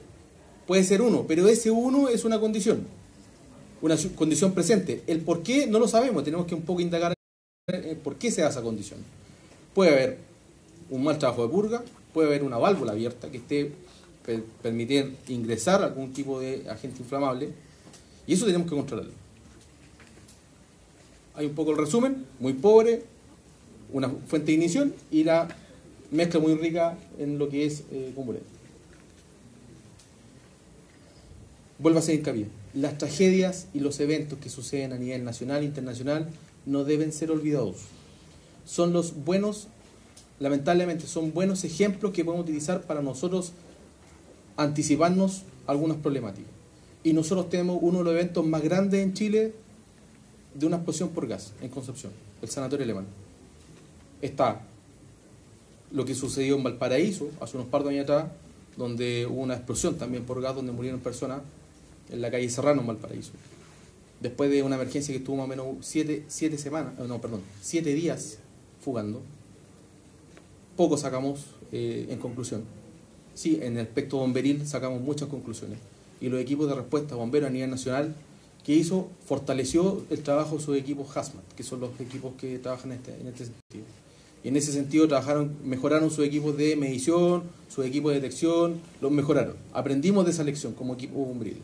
Pero la industria, ¿qué hace la industria de hierro para mejorar? Son lecciones aprendidas. Nosotros tenemos que indagar esas lecciones. ¿Para qué? Para establecer mejores medidas. ¿Ya? Como alguien está hablando hoy para Talcahuano, el incendio de San Vicente. Una lección hoy en día en la industria, porque eso sucedió en la industria pesquera. ¿Qué aprendimos de eso? Aquí tenemos un evento, un trabajo. Tampoco voy a andar mucho en el tema, porque es un proceso que todavía está en una fase de investigación, en muchos aspectos. Pero les puedo decir que fue bastante fuerte ver esa emergencia en vivo y en directo, a los pocos minutos después de sucedido, porque hay 3 trabajadores fallecidos. 3 personas. Una niña que dejó a una hija y 2 trabajadores que dejaron a sus distintas familias. Y es súper complejo. Y ver el nivel de destrucción que se sucedió en ese lugar es bastante importante para uno que es rescatista o para uno que también es prevencionista. Tuve esa oportunidad. Bueno, ahí un poco el video de los primeros minutos. Algo hay un problema con la imagen, parece. Pero te deja muchas lecciones, te deja mucha enseñanza, te deja algo en el camino que dice, ok, tú eres prevencionista, tú eres experto, tú tienes que monitorear o a veces medir. ¿Qué estás midiendo? ¿Tu equipo está calibrado? ¿Tu equipo está en condiciones de poder hacer la medición? ¿Es un equipo que está actualmente vigente? Porque muchos equipos son muy parecidos, pero ya algunos han salido de su tiempo de cambio, de filtro, de sensores, etcétera. Ya están descontinuados. Cuidado, revisen sus equipos. Si ustedes tienen equipo, revísenlo. No se queden solamente con la calibración. Quizás van a invertir un poco más, pero están invirtiendo en seguridad. La fuga de gas, bueno, hoy día actualmente en el uso domiciliario hay dos tipos de gases, gas licuado y gas natural. Son mezclas de gas inodoro, se le adhiere este metilmercaptano, el cual le da el olor característico. Pero importante, si existe ese olor, es por algo. ¿Es por qué? Es porque hay gas. ¿Ya? El GLP es un gas licuado petróleo, no hay propano, no me equivoqué ahí, es más pesado que el aire, por ende tiende a ¿dónde? A irse abajo por densidad del aire. Si yo lo tomo como 1, el GLP se me va a piso. ¿Sí? Por ende, también como yo haga la medición es importante, porque ¿dónde voy a medir? ¿Arriba o abajo? Y si hay ciertos desniveles o ciertos socavones, inclusive un alcantarillado, perfectamente el gas se puede mover por circulación de aire, por corrientes de aire, y se me puede meter en un alcantarillado de un trabajo o en un pozo, o algunas instalaciones tienen el área de archivos abajo. Entonces, en muchas ocasiones, cuando uno va a medir, ¿qué mide? Mide en la zona de trabajo, pero no mira su entorno. Y es una de las cosas que nosotros hemos aprendido un poco como experiencia en planta. Que cuando queremos medir, midamos todo nuestro entorno, no solamente el metro cuadrado del trabajo. ¿Ya? Y tenemos el gas natural, que es un 35-40% más liviano que el aire, por ende se tiende a ir arriba. Cuidado. Una cosa es que se dé a más liviano que el aire y se vaya arriba, pero depende del lugar. Porque si está en un lugar cerrado, va a chocar con el techo y se va a acumular en el interior, que es una de las situaciones que pasó el día en el Sanatorio Hermano. Una gran acumulación de gas que se ubicó en el Starbucks y eso generó en algún punto, en algún lugar, la ignición. No se sabe dónde. Es súper difícil llegar a un punto de determinar dónde se generó la ignición, la chispa. Sí, la fuga. La fuga está clara. Todos la vimos. Pero la acumulación de gas natural al interior de la estructura, eso fue lo que condicionó después, ante la fuente de calor, la explosión que se produjo. Entonces, sí, es bien cierto, se disipa más rápido porque es más liviano que el aire. Pero cuidado, ¿dónde? Si es en la calle, claro, en la calle se va a disipar hacia el ambiente, se va a ir, lo más probable es que haya muy bajas concentraciones, las concentraciones LED van a ser más cercanas a la zona de la fuga, pero cuidado, si hay una estructura, yo también tengo que evaluar esa estructura. Pero la acumulación podría generar deficiencia de oxígeno, eso sí. Bueno, ¿qué debemos hacer? ¿Salir corriendo con un megáfono y decir, corra, ven una fuga acá? No. O sea, usted tiene que mantener un poco la calma, porque usted es la persona que sabe. Voy a poner el lado opuesto. Si ustedes llegan y salen corriendo, fuga de gas, y la señora, ¿qué va a pasar? O lo administrativo que va a pasar en la instalación, o la gente de planta que trabajan en áreas críticas va a salir corriendo, pero hay procesos que no se pueden detener así por así, tiene un proceso de detención, entonces tengo que ser cauteloso. Bueno, medidas hay muchas, pero primero la detención de los trabajos, del trabajo que estoy ejecutando. Segundo, activar los procedimientos de evacuación de una o más áreas. ¿Ya? Los protocolos de emergencia. Cuesta, más cuando estamos en un rubro que es complejo manejar con el área de operaciones, mantención, te vamos a parar el trabajo, los pelos de punta cuando te dicen, no, para el trabajo. Lo único que tienen que poner la pistola al frente, no me paría el trabajo, pero hay que hacerlo. ¿Por qué? Porque somos nosotros los que estamos en la seguridad. Nosotros somos la barrera de protección del trabajador. Eliminar toda fuente de energía. Las circundantes también valen. No porque el trabajo sea ahí, las que están alrededor las voy a dejar habilitadas. Tengo que pararla, detener.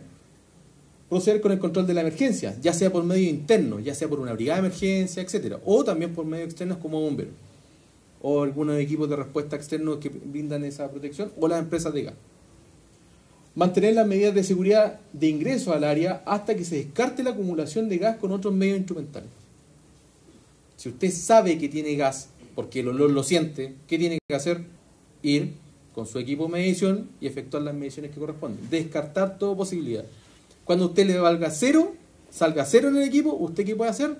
Recién darle el ingreso al personal. Instruye a los trabajadores en estar alertas e informar sobre la presencia de gas. Si ellos sienten, el olor por eso es, para que ustedes sienten el gas. ¿Ya? Y la medida más segura, ahí está. Al menos para nosotros, como planta. Cero LEL, 20.8, 20.9 de oxígeno, CO, 0, y sulfídrico, 0. Bueno, y cloro también, que nosotros lo trabajamos como 0. Bien, a lo mejor algunos pensionistas lo conocen, yo creo que ustedes todos lo conocen este tema, los límites permisibles, ya sea en valor máximo permitido promedio ponderado, el permisible temporal y límite permisible absoluto. Es cierto, ustedes tienen que conocerlo, nosotros tenemos que conocerlo en realidad. Yo también a veces tengo que pegarle una ojeada porque se olvida. Pero es una realidad. Pero cuidado, también hay otros valores más importantes. Y que son estos. Los saludo ahí al amigo para que se acuerden. Inmediatamente peligroso para la vida y la salud. El IDLH. ¿Y qué es el IDLH? Bueno, una atmósfera que plantea una amenaza inmediata a la vida podría causar efectos adversos a la salud de forma irreversible o puede menoscabar la capacidad de un individuo para escapar de una atmósfera peligrosa. ¿Sí? ¿Es cierto? Esto lo manejamos. Viene de un decreto supremo. Todos sabemos que tenemos que manejarlo en algún minuto, de la exposición a cierto tiempo, etc. Pero ojo, esto también es cierto. Y también tiene que manejarlo. Y esto no aparece en el decreto supremo 594. No aparece. Por ende, usted tiene una amplia gama de información, sobre todo en el monitoreo. No se puede quedar solamente con el marco legal o normativo. Tiene que manejar otras fuentes de información. ¿Dónde las puede encontrar? Bueno, puede encontrarlas en muchas partes, pero dentro de ellos tenemos la hoja de datos de seguridad. Y en la hoja de datos de seguridad a usted le aparece toda la información asociada a el producto específico que está manejando, o si necesita otra, bueno, hay otras guías que son de carácter internacional que también tienen esta información. Entonces no se puede quedar solamente con un marco, tiene que trabajar con mayor información para determinar. Muchas ocasiones, en experiencia, nosotros tuvimos 3 días trabajando para hacer un trabajo solamente que era una medición muy puntual en un estanque, pero nos marcaba monóxido 50-60. ¿Qué dice el marco regulatorio? ¿Qué dice? ¿Podía ingresar? Se lo hacen más simple. ¿Podía ingresar? No. ¿Por qué? Porque me excedía en los parámetros normales. 3 días. Imagínense los de mantención cómo estaban. Lo único que querían ponerme la cruz, el crucifijo y yo estar arriba. ¿Y qué hacía yo? No ingresar. No. Se medía en la tarde, perdón, en la mañana, mediodía en la tarde. A las 5 de la tarde el jefe de mantención me tenía así. Lo único que quería mi cabeza. 3 días después se toma la decisión de hacer ingreso, solamente porque en lo que es aire respirable medicinal dice que se acepta solamente un 10%. Entonces trabajamos con un estándar distinto, pero siempre tomando la medida hacia las personas, hacia el trabajador. Después de 3 días pueden ingresar. Y fuimos todos felices. Detección y monitoreo. La atmósfera es peligrosa, los equipos de detectores de gases son usos ampliados a nivel industrial. Todas las plantas lo tienen, la mayoría de las grandes plantas lo tienen. Diferentes marcas, una de las marcas más grandes en Chile son la MSA. No estoy vendiendo un producto por si acaso. Solamente estoy comentando que yo trabajo en ese equipo. pero es una de las grandes marcas. Estos instrumentos buscan asegurar mediante mediciones constantes niveles aceptables de contaminación y no sean superados. Pueden detectar la existencia también, como medir la concentración, ¿ya? También existen equipos que solo alertan a través de la señal audible, visible, la concentración de un contaminante. Este equipo que ustedes más o menos lo mostraban Juan, esto es un equipo TIF. Bastante sencillo en su uso porque se prende y tiene un parámetro, escuchar solamente que suene, nada más. Usted escucha y si aparece el ruido, está diciendo que de alguna forma tiene la presencia de un gas combustible, un inflamable o monóxido de carbono, porque esas dos cosas pueden. ¿Ya? A diferencia de otros equipos que también son de esta misma característica, que pueden detectar gases refrigerantes y otros tipos de gases más que existen en el mercado. También existen estos, otros más sofisticados que permiten de alguna forma medir variables, no solamente una, pueden ser 2, 3, 4, hasta 5. ¿Ya? Bueno, hay otros equipos más sofisticados que pueden medir mucho más, incluso fotoionizadores, que son equipos de alta gama que miden mucho más y son más técnicos en ese sentido. Pero para el rubro industrial, creo que estos equipos satisfacen nuestras necesidades en base a la información que nosotros tenemos y manejamos de los productos. ¿Ya? Estos equipos, si entregan la concentración del producto, pueden ser programados para alertar niveles de concentración. Inclusive, si yo le paso este mismo equipo a un trabajador, y yo le activo su PAS con arma personal, el equipo puede seguir monitoreando. Si el trabajador cae por alguna cosa, o sea, que le sucedió un golpe, queda inconsciente, etc., el equipo activa su PAS. ¿Qué significa? Empieza a vibrar y a sonar. No por presencia de algún gas, sino porque el equipo está inactivo de movimiento. Esa era la duda que tenía, que ¿Ya? es diferente Es diferente de caerse y seguir activo. Correcto. Porque el bombero ocupa justamente... Ya, pero ese es una alarma personal. Claro. Yo lo llamo así PAS porque es una mucho alerta. Claro, pero Alerta de movimiento. cuando ya uno no está... Correcto. Después de 20 segundos, 30 segundos, ya el equipo deja de manejar, me está moviendo y se enclava en su alarma. Pero se puede activar. Y eso es una función que tiene el equipo. ¿Lo sabían los que manejan este equipo? ¿Cuántos manejan este equipo? Levante la mano fuerte. Un poquito. Pero tiene esa opción y la puede activar. Y se la puede pasar a un trabajo.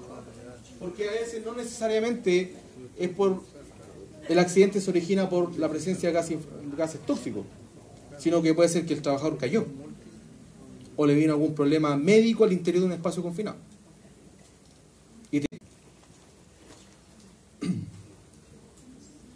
Como le decía, usted tiene que manejar este equipo cabalmente, o sea, tiene que manejarlo muy bien. No basta solamente con la inducción que le ejecutan en alguna empresa, capacítese, léase el manual, busque información. ¿Son fáciles de uso? Sí, son fáciles de uso, pero requieren conocimiento. ¿Ya?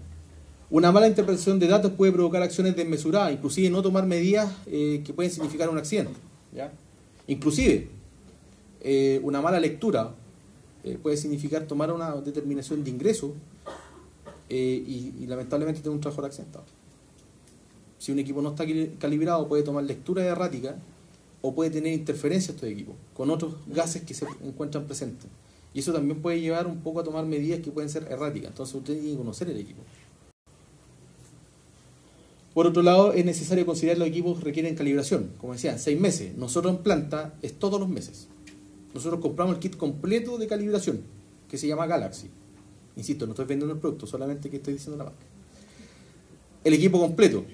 Y todos los meses tenemos que entrar a calibración. Él lo calibra solo. O sea, nosotros casi no hacemos nada. Entonces, CAP, 6 meses. Planta, Oxy, cada 1 mes. Que el fabricante nos dice cada 6 meses mandarlo a fabricar. Sí, es cierto. Pero nosotros, por estándar interno, 6 meses. Inclusive, yo le tengo que hacer un chequeo diario. Con gas patrón. Todos los días. ¿Por qué?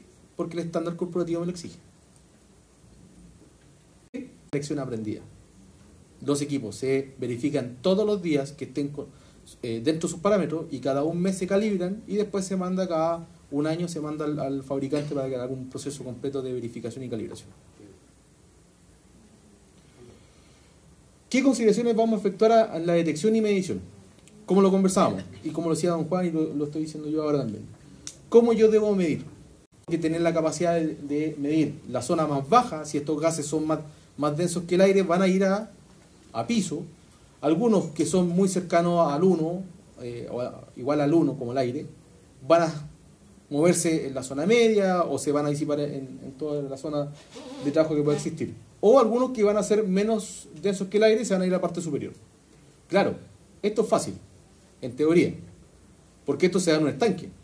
Yo voy con el equipo, le coloco su sonda, esta, mando el equipo con la sonda completa, lo tiro a lo más bajo posible, le hace lectura. Sí, aquí. Pero ¿qué pasa afuera? Tengo corrientes de aire, tengo flujo, un movimiento, el mismo pasar por acá genera un flujo de aire y eso me mueve. Los gases se van a mover y me pueden desplazar hacia alguna otra zona o pueden quedar estancados en alguna zona que es necesario leerla. Por eso que yo le digo, no lean un lugar, nunca lean sobre el lugar de trabajo. Sí, tiene que hacerlo, pero no sobre solamente ese lugar, tiene que leer otro lugar donde también puede haber un flujo que haya movido una cierta concentración de gases que es inflamable. Pueden estar dentro del rango de inflamabilidad, encuentran un punto de ignición y claro, la inflamación se va a producir 50 metros más allá. Entonces, cuidado. Clasificación de estos equipos, tenemos lectura indirecta, bueno, requiere un poco de recolección de muestras y apoyo con un laboratorio, no es tan rápido la lectura, obtención de resultados más tardía y la operación de emergencia no son tan útiles, o sea, para usted que está en terreno no le va a servir mucho. Y lectura directa son usados en detectar y vigilar atmósfera inflamable o explosiva, deficiencia de oxígeno, presencia de concentración de gases específicos, ya por ejemplo aquí tenemos el de cloro, medición de fuentes de radiación ionizante en algunos otros casos. La recolección de información es casi inmediata, como lo puede ver aquí, les cuento una papa, esto es una lectura de la mañana. Esto es una lectura que hicimos en la mañana solamente para ustedes. No. ¿Una explosión? ¿No pasó nada? No, pero una lectura que hicimos en la mañana, presencia de monóxido en un lugar de trabajo. Obviamente, ¿creerá usted que yo dejé de trabajar? No. Y una lectura de hidrógeno. Si se dan cuenta, ahí está leyendo dos cosas distintas. Porque me lee el EL y me lee oxígeno. ¿Se dan cuenta? Entonces, esas cosas yo tengo que saber interpretar. Todos los días en el trabajo. Pero tengo que saber interpretar, porque ¿qué es lo que está leyendo el equipo? O me está leyendo monóxido o me está leyendo LEL. ¿Sí o no? ¿Qué me lee ahí? Para todo me está leyendo por la cantidad monóxido. Pero yo estaba leyendo LEL. Porque yo sé que en esa zona tengo hidrógeno. ¿Qué recomendaciones les vamos a dar? Bueno, hay muchas. Don Juan también lo decía anteriormente. Lee y siga todas las instrucciones cuidadosamente de los equipos. Asegúrese que el instrumento usado en la atmósfera posible e inflamable no será en sí mismo la fuente de ignición. ¿Por qué? Porque si no va a saturar el equipo. Sí, ok, usted necesita saber la concentración. Pero si mide sobre el punto de trabajo, sobre la fuga, si hubiese una fuga, ¿qué va a pasar con el equipo? Se satura. Satura los sensores y los mata. Si bien nosotros donde trabajamos tenemos el sensor de cloro, el sensor de cloro es como de sacrificio. Nosotros sabemos que va a morir muy rápido. Porque presencia de cloro podemos encontrar. Y es muy baja la concentración, que el equipo toma muy rápido. El ILH del cloro son 10 partes por millón, es bajísimo. Imagínense que el monóxido, ¿cuántos son? 1200. Y DLH, 1200. Entonces, parámetros distintos que voy a trabajar con el equipo. Puede estar el equipo trabajando con monóxido y cloro, y el cloro se me dispara, el sensor se satura, rayita, y el sensor que lo puede haber cambiado ayer, murió hoy día. Así de simple. Entonces nosotros tenemos claro que ese sensor es como de sacrificio. Pero ante eso, sacrificamos ¿qué sacrificamos? ¿El trabajador o sacrificamos el equipo? El equipo. Revise la calibración todos los días antes de usar el instrumento y ajústele si es necesario. Aquí nosotros tenemos dos opciones. La manual, podemos hacerlo manual, así, o calibración con el equipo Galaxy, que lo hace solo. Entonces todos los días nosotros tenemos que entrar a este proceso de revisión constante de los equipos. Y eso depende de un estándar de cada empresa o o estándares corporativos que tengan. Como decía don Juan, antes ellos 6 meses, nosotros todos los meses. Asegúrese que haya oxígeno adecuado, no coloque la punta de la línea de muestreo de los líquidos. ¿Por qué? Porque la bomba va a aspirar líquido y lo va a tapar. Ahora, estos equipos son súper seguros, son a prueba de... tiene una trampa y una segunda trampa. O sea, si entra agua, lo toma la primera trampa. Si pasa la segunda trampa, lo va a entrampar en el ingreso del equipo. Si pasa el equipo, póngale la cara al jefe, porque en realidad son 2 millones casi perdidos. Espero por la lectura precisa. Los tiempos de respuesta varían dependiendo del contaminante y de la longitud de la línea de muestreo, ¿ya? No por pasar a usted rápidamente, el equipo va a muestrear. La bomba se demora unos par de milisegundos, segundos en hacer muestreo. No recargue paquete de batería en una atmósfera combustible, si es que tuviese batería. Y para medir material particulado o algún tipo de gases, utilice un instrumento adecuado. ¿Pasan un fósforo? No, sin duda no. A algunas personas les gusta usar el fósforo. Una consulta. Sí, sí. Hemos hablado de lo que se va a tomar, la forma de tomarlo, los equipos, pero la persona que va a tomar la medición, ¿cómo tiene que ir premunido de alguna, tendrá que ir preocupado del tema personal? De construcción, claro. Voy para allá. Vamos encaminados para allá. Y como le decía, utilicen los equipos adecuados. Si van a hacer una detección, equipo de detección. Si van a hacer un monitoreo, obviamente si usted conoce también el producto, la sustancia o el gas, va con el equipo ya dispuesto para. ¿Qué está mal? Un poco la pregunta. ¿Cómo yo voy a ir previsto? Si yo soy el prevencionista, ¿cómo debo ir preparado? Obviamente extremando las medidas de seguridad personales. Si yo le voy a establecer una medida de protección respiratoria a un trabajador, por ende yo también tengo que ir con esa medida, si es que voy a medir, ¿o no? No puedo mandar a los trabajadores con equipo de respiración autónoma y yo estoy atrás, al lado de ellos, midiendo sin equipo de respiración autónoma.